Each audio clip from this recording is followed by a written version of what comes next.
I wasn't recording the last 25 minutes of me talking, and I'm very upset. I was calling this video The Road to YCS Sydney, The Descent into Madness. And I started off by not recording the first 25 minutes! Fuck. Well, I'm going to TLDR everything I said up until this point.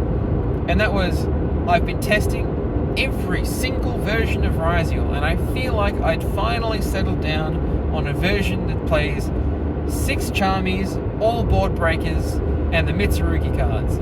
All gas, no brakes, kill, stop, die. And in practice games against a friend who has not really played the matchup, has been playing Malice until exactly 8 p.m. yesterday evening, pulled up on Discord with his deck and thumped me 5 games straight. And I couldn't even begin to tell you how depressing that was, because I have played at least 50 matches on Dueling Pool to build up my experiences against that specific deck, thinking, oh yeah, this is a great matchup. And then he goes and he does whatever he wants, and I just lose. My hands just cannot convert at all. I'm not seeing Ryziel cards. When I go first, I'm opening Charmies. When I go second, I'm not opening any engine. Well, when I'm going second, I only open engine and no breakers. And I lose my mind. I have lost my mind. And now we go back to the drawing board. Except this time, the drawing board is covered in ink blot tests and pictures of decks from YCS Orlando. And from YCS Orlando, I've learned a couple of things.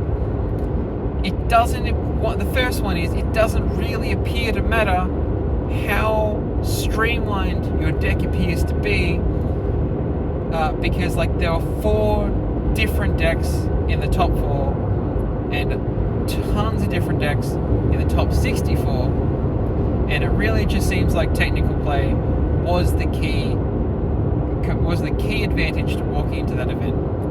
Exposure to enough different experiences in environments and game scenarios appears to be the best way that I can prepare, and that maybe I should be playing a fairly standard list to avoid running into stupid moments like activating Bonfire, getting Drolled on Lockbird, and looking down at X, Sword, Prosperity, Prayers, or End of Dear Server. Even if I Charmy my opponent, I double Charmy my opponent passes on a very, very meek, very mild, very manageable board, and I activate Ultimate Slayer, sending a card away. If I send the Link away or a Fusion away, and I draw a card, and then I get Drolled, and my turn just ends. That's just not manageable. I've got to be able to do something after my opponent Drolls me, or just not play cards that suck to Droll. Which is awful. That's an awful feeling when you finally think you're sitting on the goo, and someone reminds you, hey, actually your deck loses to Droll, and everyone is playing it. Fuck. Okay. We have to pivot. In a vacuum, my deck does everything I needed to do. But we don't play Yu-Gi-Oh games in a vacuum. We play them against other people. And we play them against other people lots and lots and lots of times. So even if I do special summon X, add Sword, and get Drolled, what was the point? I can't make a duo drive. I can't make King of the Feral Imps. I can make a detonator, attach the aggregator, and pass. And if my opponent shows me an Imperm or a Metal Tronus or an Ultimate Slayer or a Book of Eclipse, the game is over. So I have to avoid being exposed to that exact scenario.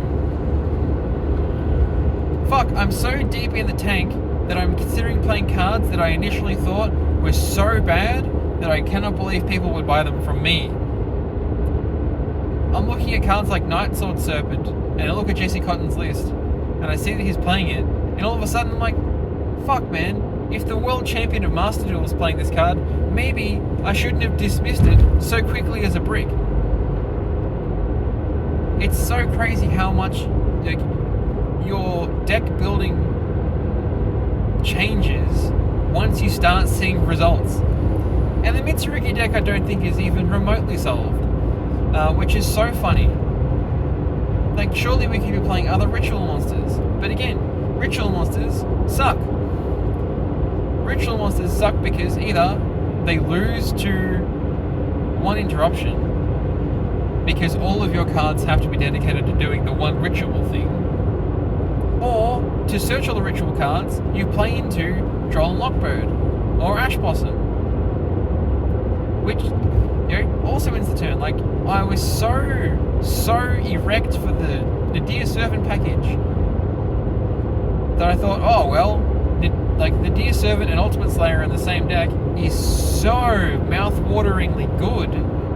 Like, it feels so satisfying to be able to play both of those engines or both of those cards in one deck that I thought, well, it makes zero sense to play any other deck in the room. Like, why would you even bring a Malice deck when you can be playing Ultimate Slayer and Deer Servant? But truthfully, those cards aren't doing enough. Now, I do think Ultimate Slayer is worthy of main deck inclusion, just because of how good it is against Detonator. But maybe, just maybe, if we're going first all the time, we play Metal Tronus. Just because you have the potential to use it as a trap card and as an extender.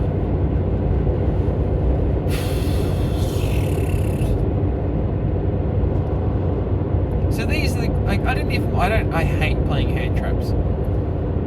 If you've seen the other videos on this channel, which you probably haven't, and I would highly encourage you to check out the good one. There's only one good one. It goes for 45 minutes and it's about Runic Stun. But if you've seen that video, you know that I really dislike playing hand traps. All gas, no brakes is the theory I bring to every single deck I want to play. And then I concede myself back to playing cards like Ash Blossom, Imperm, Nibiru. Nibiru is so good that people sometimes metagame themselves into thinking their opponent doesn't have it and then playing into it, or your opponent thinking they've absolutely got it at all times, I should play around it. Holding yourself to 4 summons is really difficult unless you've got the punish for it, like talents. The reason I want to play the Mitsurugi deck is because I want that fucking rock on my board. I want my opponent to go tribute your whole board, and I'll just summon back my army. I'll just summon back my Murakamo. I will get an effect to reborn, pop the field, next turn, I'll pop their token, and on we go. And just a quick side note, if I have Ame no Murakamo no Mitsurugi on the board, and you activate Nibiru the Primal Being, and I choose to activate the tax effect, where you're forced to discard a card or have the effect negated, just discard the Nibiru. All of my monsters will still be tributed. I don't think I get a token. I'm pretty sure I don't get a token. But my army is coming back anyway, and you will be without a Nibiru. So that's just discard the Nibiru. That's fine. Don't discard a different card. Discard a Nibiru. But Nibiru is so mind-alteringly good because people just throw games into it. They're like, man, there's one unknown in the hand, but surely I can summon 5 times and it won't end the game. I watched the final of YCS Orlando, where the guy playing the deck that I want to play, Mitsurugi Raziel, like, I was doing the whole self-insert thing, where I'm picturing myself in the final of this YCS. I'm the guy playing the ritual strategy with the snakes, and he looks at his board, and I'm like, fuck man, this is perfect. He's got Detonator on the field, he's made a Dweller, he's sitting on 4 summons, he's got Twins for backup if he does get Nibiru and if he wants to extend like a little further. And then the man goes, nah, fuck it. There's no way he's got Nibiru in his hand. And he hard makes a Twins, and he sends it with Node to reborn a Detonator, and then like the Twins activates and summons another guy, and then he gets Nibiru. Whereas if he just passed on Detonator, Dweller, Ice, in 80% of scenarios, he wins that game. Just remember, folks, sometimes it's your game to lose. It's not your opponent's game to win, it's your game to lose. Don't do silly things. But anyway, I want to play the big monster that says, if I get Trippy to do things, which I think is pretty adequate. Maybe we're just playing 3 Nibiru in the deck. Alright, here's Droll. Wonderful, I can't search cross, but I can make a Detonator and I can make a Dweller. Awesome, I'll Nibiru you. And then then with the 1 card left in their hand that's talents, they can't draw cards, they can look at your hand and try and make it so you can't play, but the game is already over because they have no cards in hand, no follow-up. And you're drawing into a new card, which could be good, I don't know.